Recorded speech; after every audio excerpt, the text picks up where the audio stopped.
So thank you so much. We are going to kickstart the day with a panel called More Than Meets the Eye, where blindness and Transformers intersect. Brought to us by Blind Prime. So, Blind Prime, take it away, my friend. Big TFCon round of applause. Welcome. Well, thank you, Paul.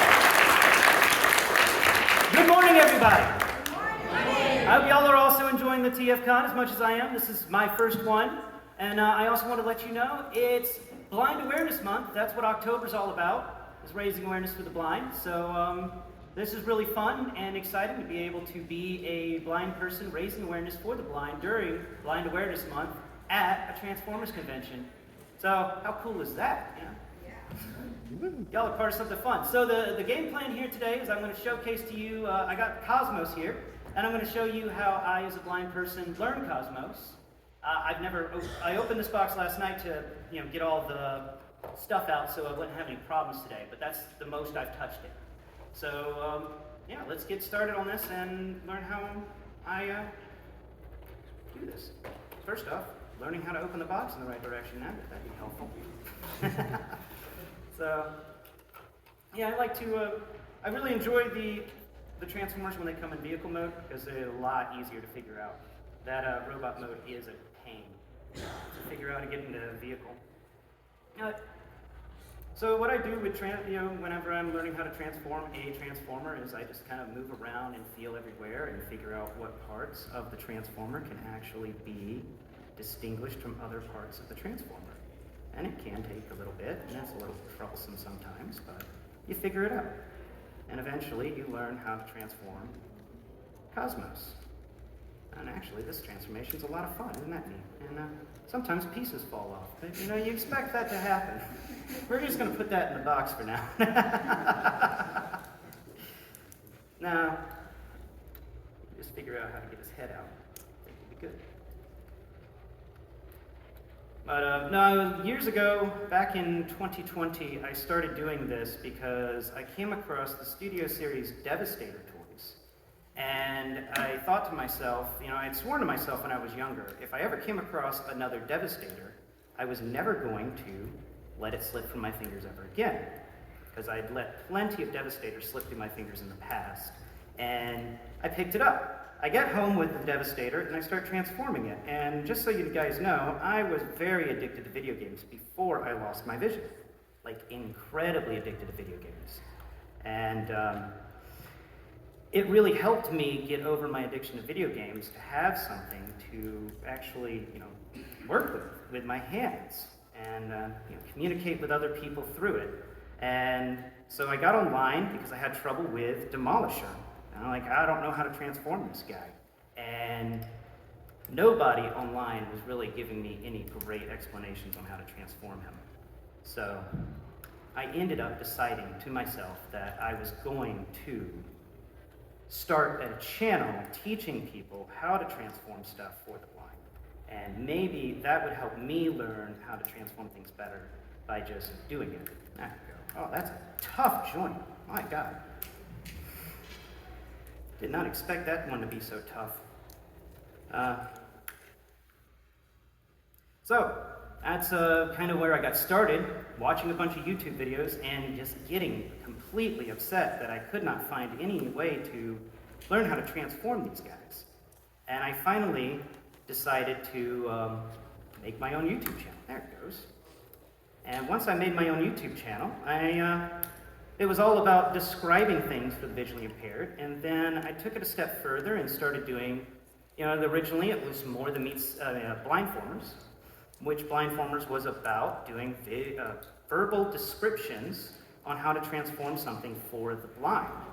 And that was something nice, but then I wanted to do more. So I started doing More Than Meets the Eye, where I actually described things in the sense of doing a typical review for something.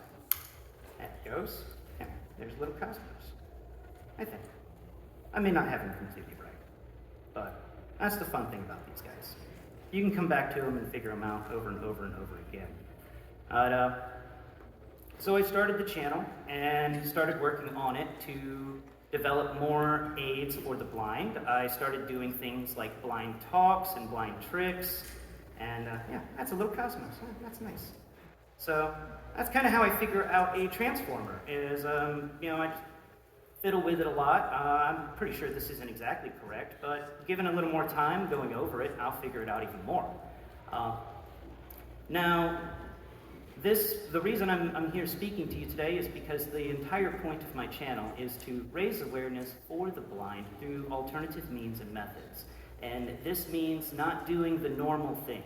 I'm not a person who likes doing the normal thing. I'm an individual who likes going out there and finding my blue oceans. I don't know if any of you had to study business in college, but I was forced to read this book, Red Ocean, Blue Ocean. And it taught me a lot about looking for opportunities and discovering where there were places you could go that no one's a void, if you will. Discovering how to fill a void. And I've taken the approach of there's a void in a blind person reviewing action figures, and figured if there were people who like action figures and they see a blind person doing this, then they'll remember blind people more, and they'll actually be more intrigued and interested and question things. And that's what raising awareness is all about. It's about getting you to start asking questions instead of just never thinking about it in the first place. After all, how many of you are going to leave this room thinking, you're asking questions about blindness and what other blind people can do? And it's all about this. It's all about raising awareness. And well, I usually have a cat here at some point to interrupt. But other things I've done on my channel are I've covered blind armor, which is why I brought my hat today. This is blind armor, and I totally put it on the mic. The way I see it as blind armor is that when you have your blind cane, you cannot see the ground. This hat sees everything that's above the ground for me, and it protects me from getting scars. Not too well, because I still get them. Before I finish up, because I know my time may be running low soon, I wanted to talk to you about something I consider to be, do you know what the term STEAM is? And so STEM, science, technology, engineering, and mathematics. Well, I believe strongly that Transformers aren't STEM toys, they're STEAM toys. Science, technology, engineering, arts, and mathematics. And that artistic approach is what kind of makes it all the better. And that's why I tell people all the time, STEAM toys is a Transformer toy, like Lego. So I'd like to open it up for any questions, if any of y'all have anything for me.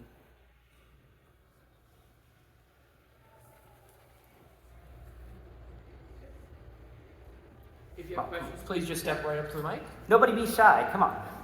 I'm here to answer your questions today. Hello, making sure this is working. I was actually remembered when I first saw your channel. It was on a post on Reddit recommending that, oh, here's this new YouTuber that's uploading this kind of stuff. And I was mostly curious about how did it feel to you as a small YouTube channel actually getting recognized by TFCon and being able to speak to such a large audience? Honestly, at the beginning, I thought Colin was punking me.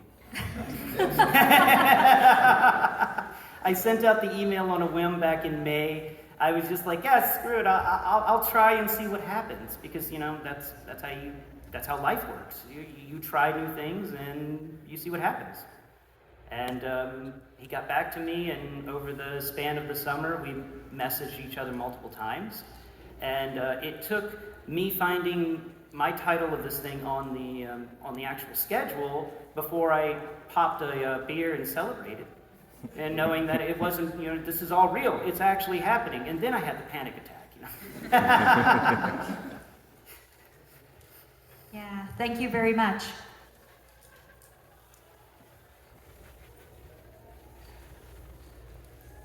What was it that got you into Transformers? Oh, when I was a kid, I really got into them. They had 5 a.m. Transformers where I lived. At like 5 in the morning, they would start doing the episodes, the old G1 stuff. And my father worked swing shifts where he would work 12 hours at night and arrive home at 5 a.m., or he would be leaving at around 5 a.m. to go to work. And so I would be sitting there in the dark living room watching Transformers, the rest of the family asleep, and Dad would walk in with his cup of coffee and go, "What are you doing?" I'm like, "Oh, watching Transformers." I'm like, "Don't wake your family up, don't wake your mom, don't wake your brothers, I'm going to work, love you."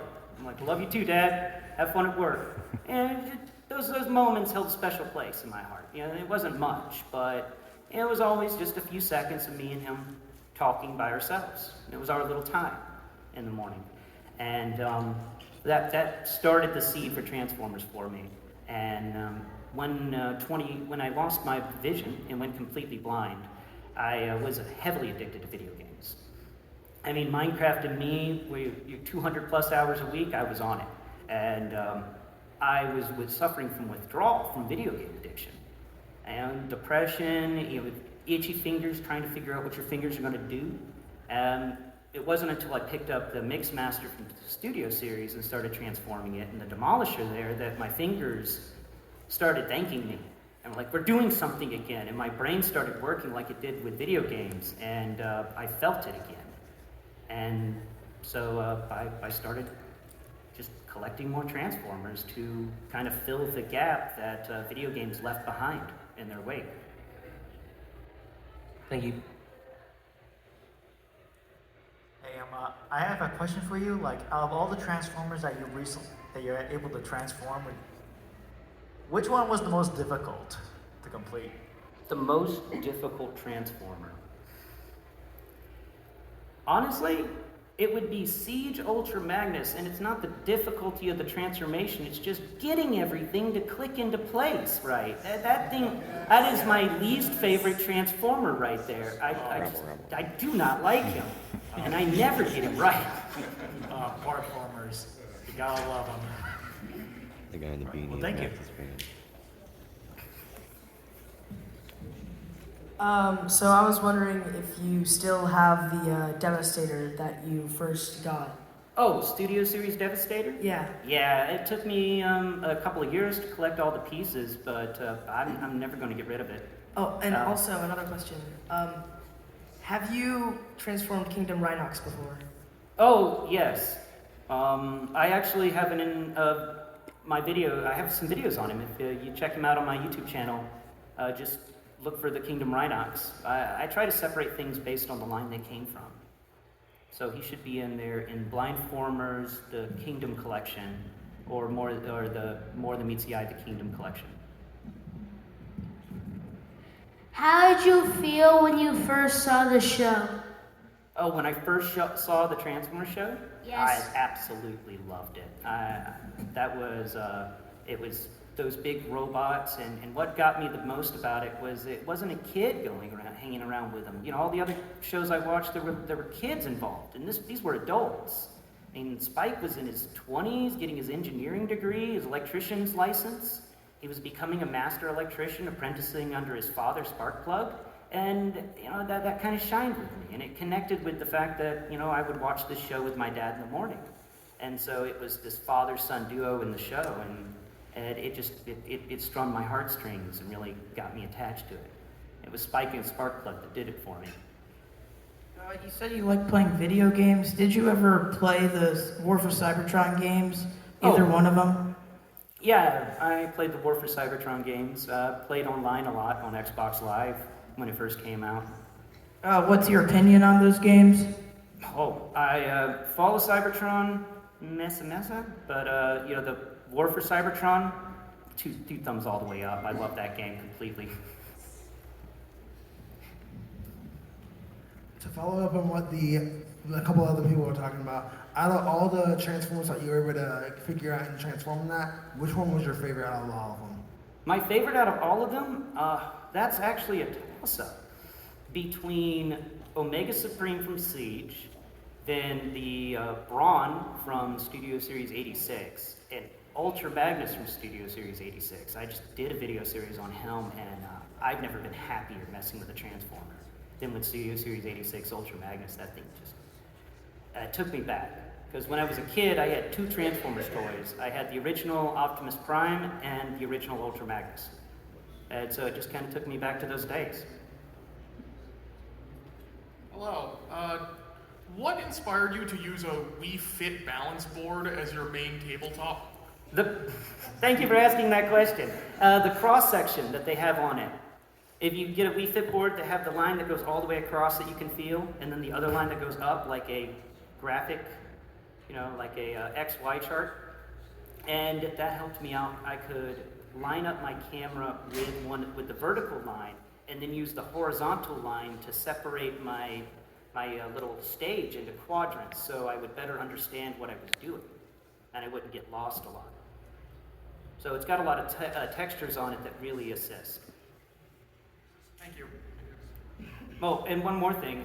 It was taking up space underneath a bookshelf, and I finally wanted to put it to use. My question is, I love video games too. Do they make any video games that you can play as a blind person? The Alexa has plenty of them. You can do the audio description adventures with Alexa, but there's not too many video games I've found that actually allow for that, the audio description aspect. There are developers out now trying to develop games that can do that, and Minecraft is trying to help out with visual impairment, not blindness, but you can get some help. They've included some accessibility software into the newer Minecraft games that will allow you to have some audio description available.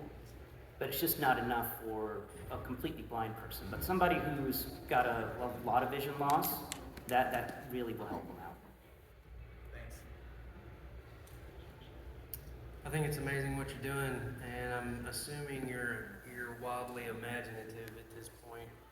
Have you ever been approached to produce your own Transformers, your own line, or articulate something different than what's out there?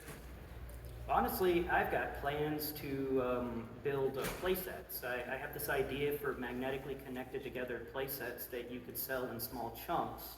So if you wanted to, like the Castle Grayskull, you could sell it in little chunks, like little rooms and stuff that would magnetic to each other. And that would keep the cost of a play set down to like $50 a piece. And you just buy individual parts and can change your play set how you will. So I've been working on designs on developing that, and hopefully using the YouTube channel as a springboard to get into that eventually.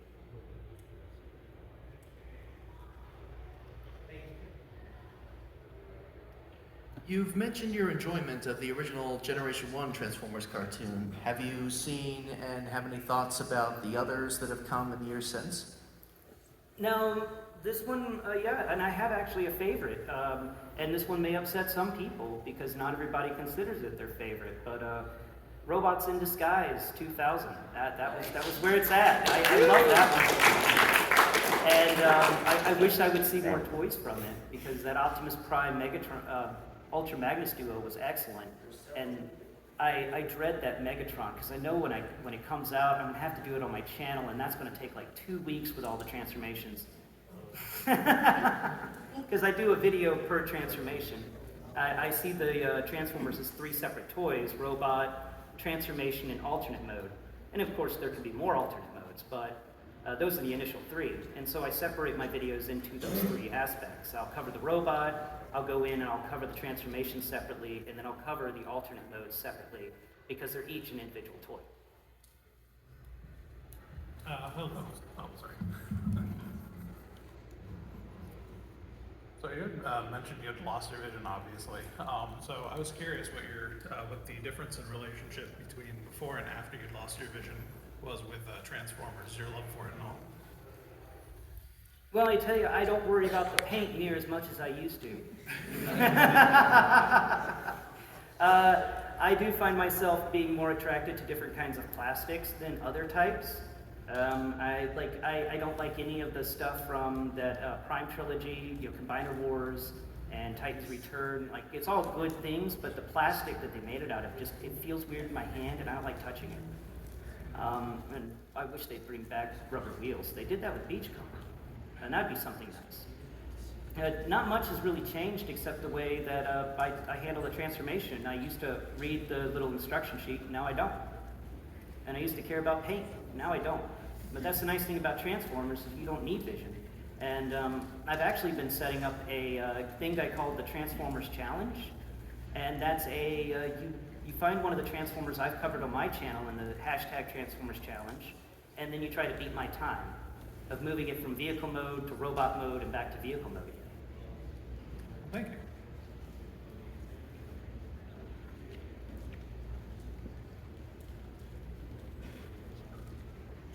Approximately, just as someone new to your channel, how often do you post videos, and how long does it take to record each video?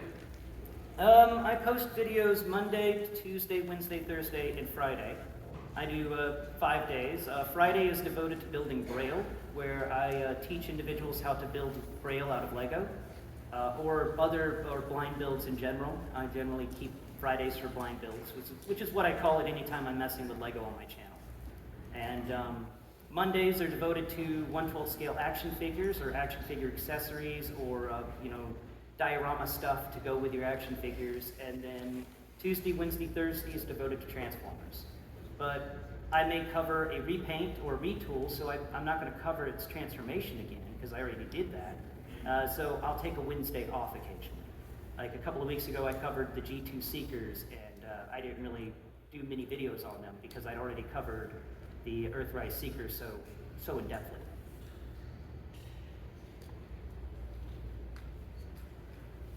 Oh, right, the time it takes to make videos. That ranges. Sometimes I can sit down and like that, I got a video out. Or other times I can sit down and 3 hours later I've made a 15-minute video. And I do every one of my videos in one shot. Those are all one-take videos. I sit down and start talking, and if I flub it up in any time during the video, I've got to scrap it, and I got to transform the Transformer back into what it was before, or set my entire stage back up and start again. And that can take all day sometimes, depending on the complexity of the Transformer and the amount of interruptions I've had during filming. So you mentioned your lack of care of paint for obvious reasons, but how would that affect your enjoyment of different cloned characters in this, like Seekers and stuff like that? I have no idea. I was telling someone this last night. I have a bunch of Tetra fighters from Siege. Like I'm missing Red Wing, the Dead-Eyed one, and Skyward. But I have the other ones, and I couldn't tell you which one was which. And but it's that collecting bug, right? Even if you can't see them, you want them all. I still want those last 3 to finish the collection, even though I won't see it. People will come by my house and they'll go, "Wow, look at all those different colored dudes over there."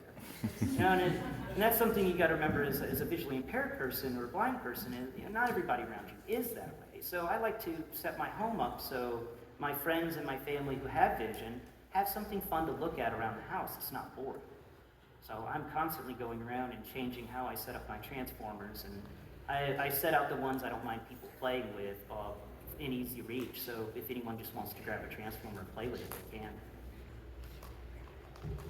So I'm not sure what the timetable was when you had vision and when it went away, and how that translates to, you fondly remember the G1 characters, so you know what Cosmos looks like.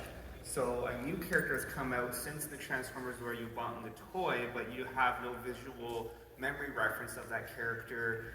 How do you imagine that? Do you feel the toy, the textures, and get a feel of how the face looks, and how it would look in if you had your vision back? Yeah, it's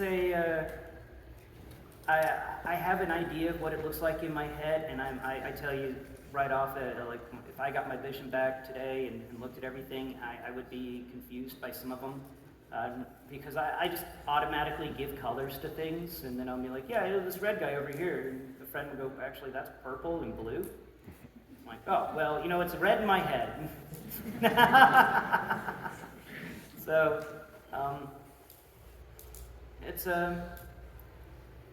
an experience, and it's a lot of fun.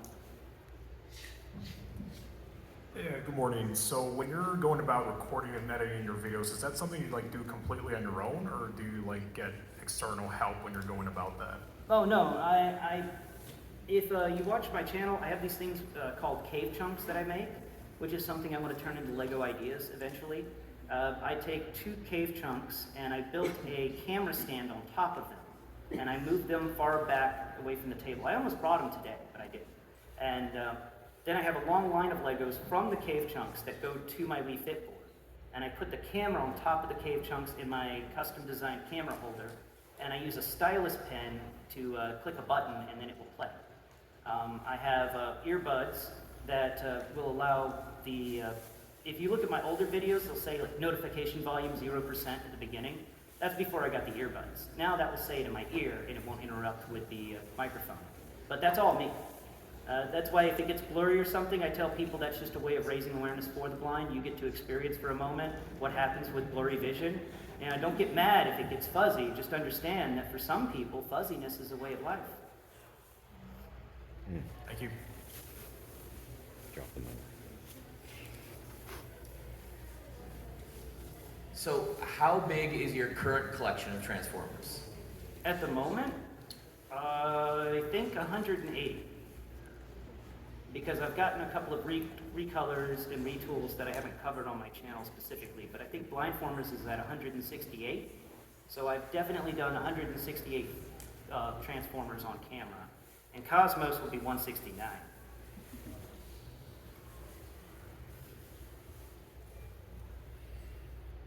All right, so it's the MC John here. Do we have any last minute questions before we wrap up? Yeah, feel free to step up to the mic. Yeah, come on, ask it tough.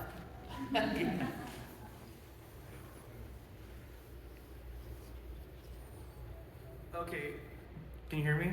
Yes. So my whole, there's just one last question. It's a big end right here, but what is like what are you gonna say to like those that are trying to follow in your footsteps on this whole thing? What I'm trying to say is, what's your whole inspirational thing to say? My inspirational thing to say to all your fans out is here. Don't worry about the waves you make, because when you're going in your own journey, in your own path, sometimes you will make waves, but if you're constantly stopping to turn around and see where the waves are going, you're not going to move forward very quickly. And it's important to remember, don't worry so much about the waves. Sometimes the waves can help people. There could be a surfer nearby enjoying your waves.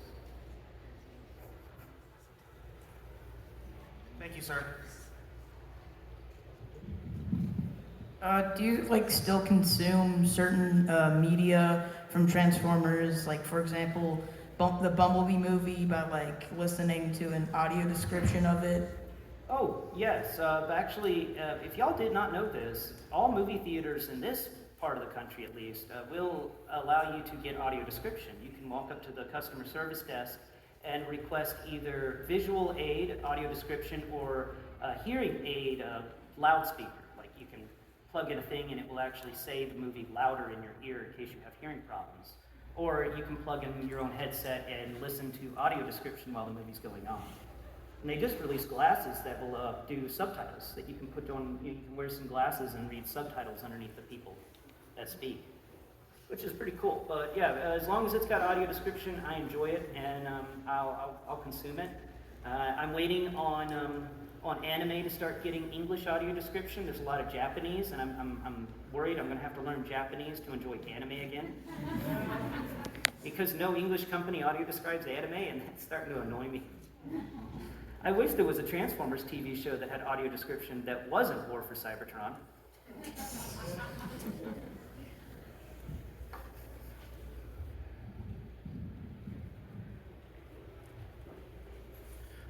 Out of all of the Transformers media that you've watched, which has your favorite interpretation of a character? Out of all of them that I've watched, which has the favorite interpretation of a character? That's a little... that one's a toss-up. Between the...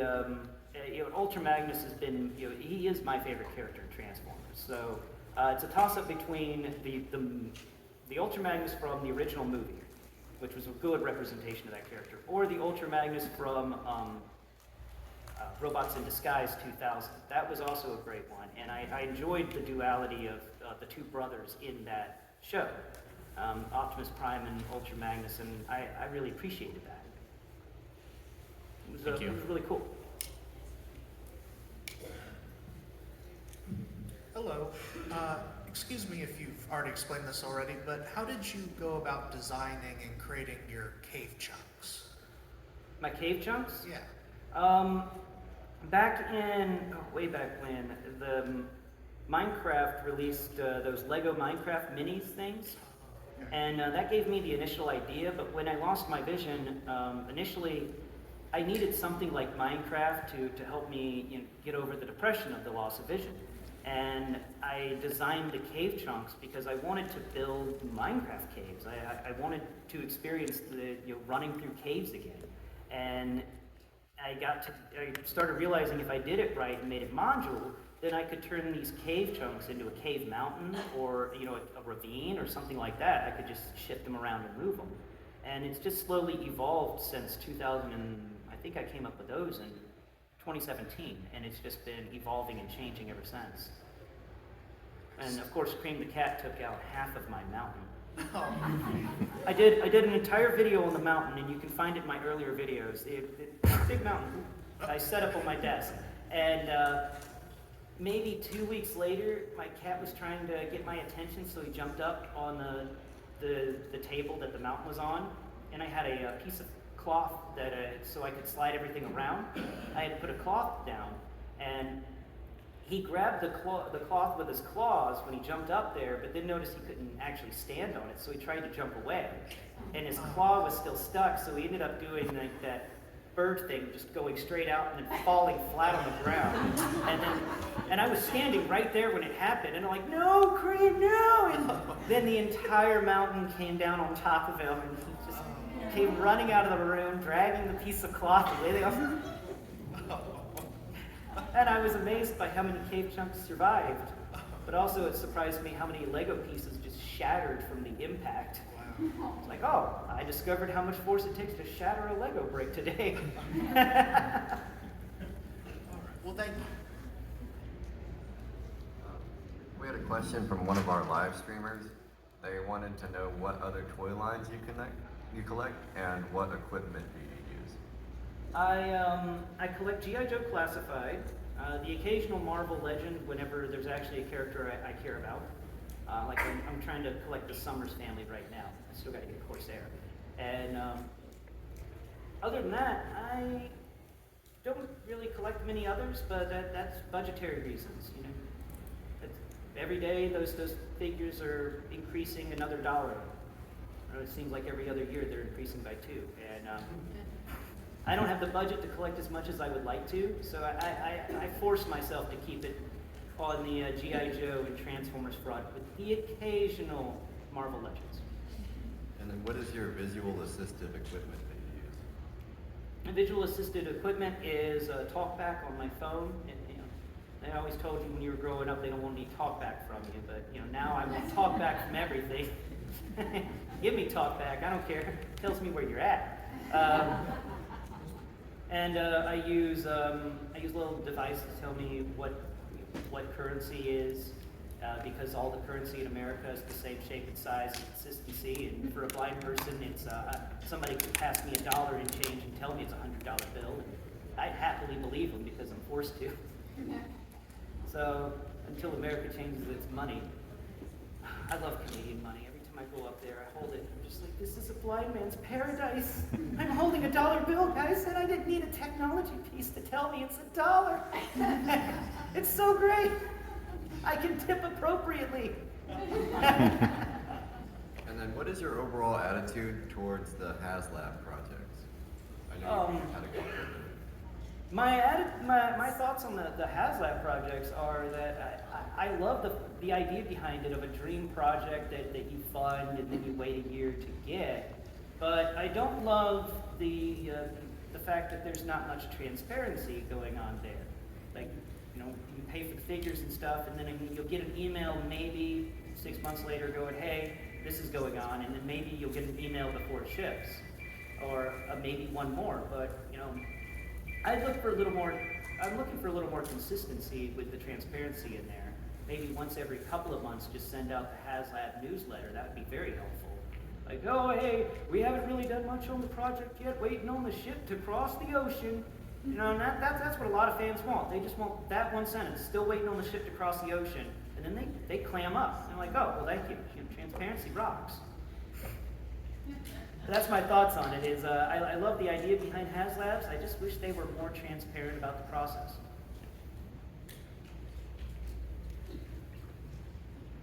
All right, so MC John here. That brings us to the end of our questions.